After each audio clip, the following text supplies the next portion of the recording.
temos o prazer de receber novamente uma professora, uma doutora, uma especialista na área da psicanálise, doutora Lisete Wiseman. Boa noite, doutora. Boa noite, Glaucia.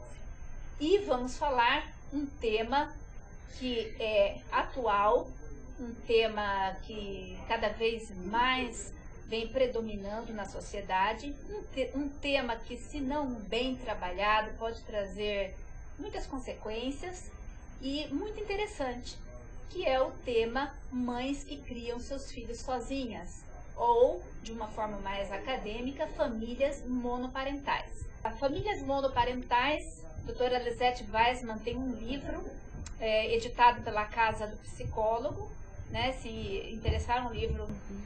Quais seriam as consequências imediatas assim,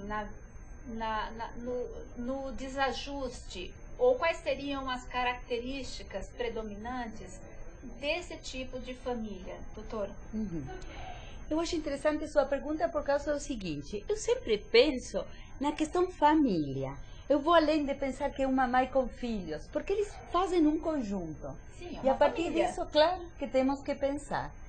Então, o que eu vi como uma dor bem importante, tanto nas mães quanto nos filhos, era a dificuldade de se comunicar e aceitar um e o outro as diferenças.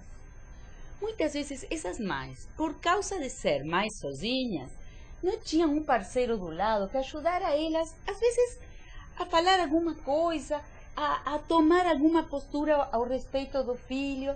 E por outro lado, esses filhos também se sentiam em muita solidão. Então, isso foi um pouco o caminho que fomos fazendo juntos a essas mães e esses filhos, para ver, bom, o que é o que acontecia, por que eles ficavam tão angustiados, por que tinha tantas brigas, até momentos de muita violência entre eles, e como isso podia dar um espaço tanto para os filhos crescerem, quanto para as mães ter uma vida delas também. Interessante, eu tenho um menino, e ele passa por aquela fase de arma, de agressividade, Sim. Né? E de repente você olha como mulher e você fala, o que é isso, né? E pá com a metralhadora, pá. E aí eu fiquei preocupada, eu falei, será que é influência da televisão? Será que ele está ficando agressivo? E eu peguei o livro de um psicoterapeuta norte-americano, Criando Meninos, e ele descreve que não, que o menino tem essa fase mesmo, que o homem foi feito para defender uma família, uma postura de defesa, de proteção, de busca, de ganho, de provisão. Então, que ele tem que ter essa postura mesmo, de brincar de espada, de não incentivar arma, mas que ele vai pegar um momento ou outro. E de repente foi bem típico. No livro descrevia que isso era uma fase entre 6 e 7 anos. Exatamente, ele brincava disso nessa fase e de repente acabou e mudou para o futebol, o interesse. E eu, como mulher, olhava para aquilo e falava, meu Deus, que agressividade, eu acho que está tendo algum problema. E eu, quando li esse livro, me tranquilizei. E houve essa mudança. E existem situações que acontecem e estão fora do controle. E acaba levando um problema para a criança, acaba levando uma dívida, um peso para essa criança, que não é da responsabilidade dela. É verdade. Agora, talvez poderíamos nos perguntar, o que fazer? O que fazer para que alguma coisa interfira entre os desejos da mãe e os desejos do filho? Não? O que eu tenho visto, que tem ajudado muito, é a possibilidade de que essa mãe tenha uma vida própria. Que a vida dela não só esteja baseada nos filhos. Que ela possa ter seu trabalho, seus amigos, o social. Tudo isso vai interferir e não vai deixar que essa mãe fique grudada nesse filho e que ache que só os desejos pessoais dela vão ser colocados e trazidos através do filho. Eu fiquei pensando, e eu acho bem importante fazer essa diferença, não necessariamente as mães que criam filhos sozinhas vão criar filhos que sejam traumatizados, que se sentam muito mal, mas eu acho que a importância é de reconhecer que esse filho é diferente a ela, e não é aquilo que faz parte do desejo dela. Agora, muitas vezes tem muita falta de comunicação, e eu acho que esse é o eixo. Porque essas mulheres ficam fechadas em elas mesmas e também, às vezes, o abandono. Por exemplo, um pai que não reconhece um filho, não só está abandonando o filho, também abandona a mãe.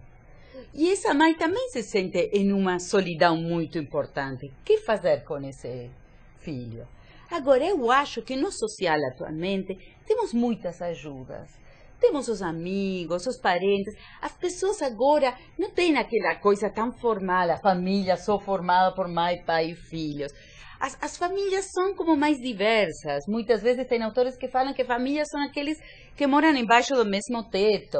Então, não necessariamente tem que ter ligações biológicas que os fazem morarem juntos. E o engraçado que a senhora falou, doutora Lisete, que a mãe não preenche esse espaço. Aí o filho é obrigado a fazer uma escolha.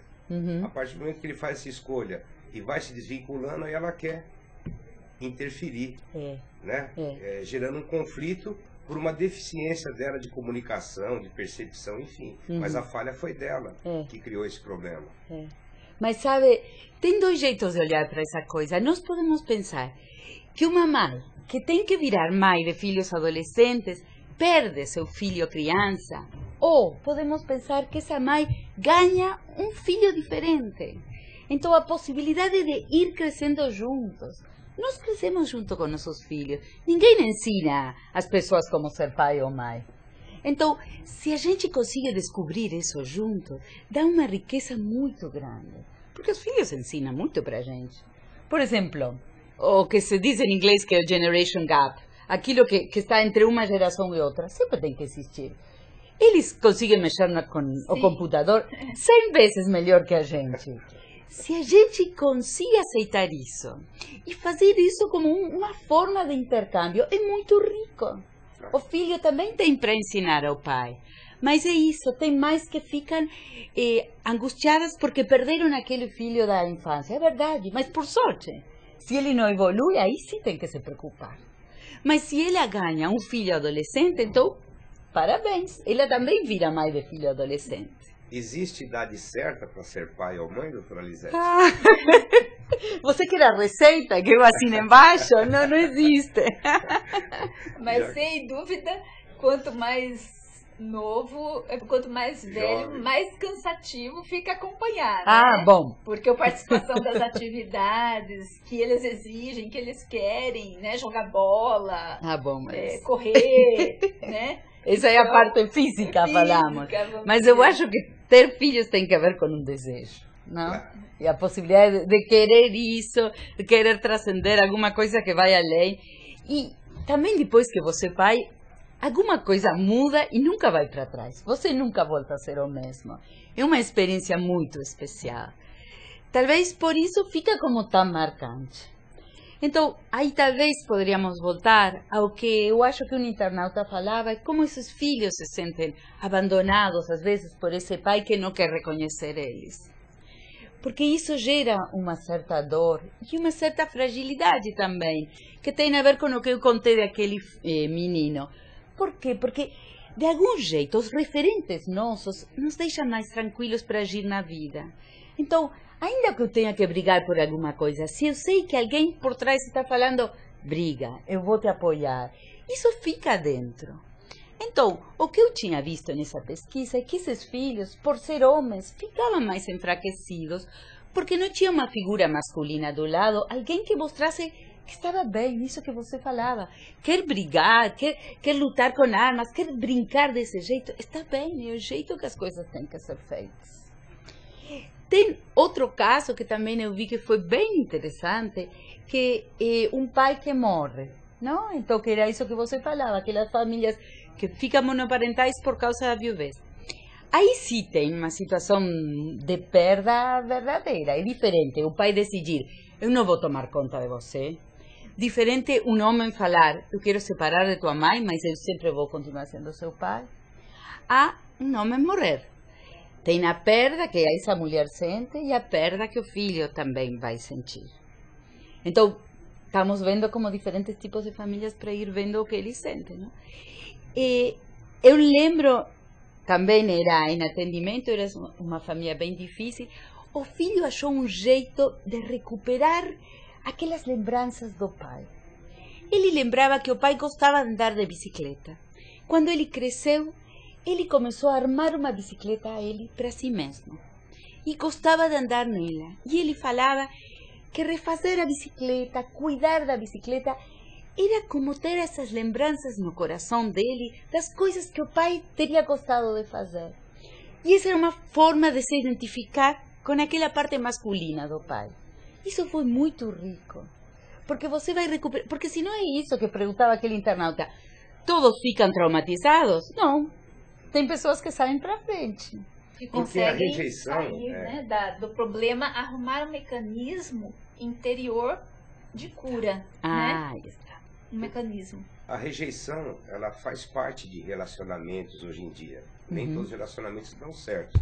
Mas uma rejeição dessa paterna, biológica, é uma coisa que a criança vai carregar pro resto da vida. É um peso muito grande. Então, precisa necessariamente, doutora Lisete, de um auxílio psicanalítico, de um profissional. Existem mães que, sei lá, de uma forma ou de outra, a vida capacita a administrar esse tipo de problema. Como é que a senhora tem sentido isso lá onde a senhora trabalha? Claro que existe, não? Que o que a doutora Cláudia falava, é aprender a se curar ou pegar aquelas coisas boas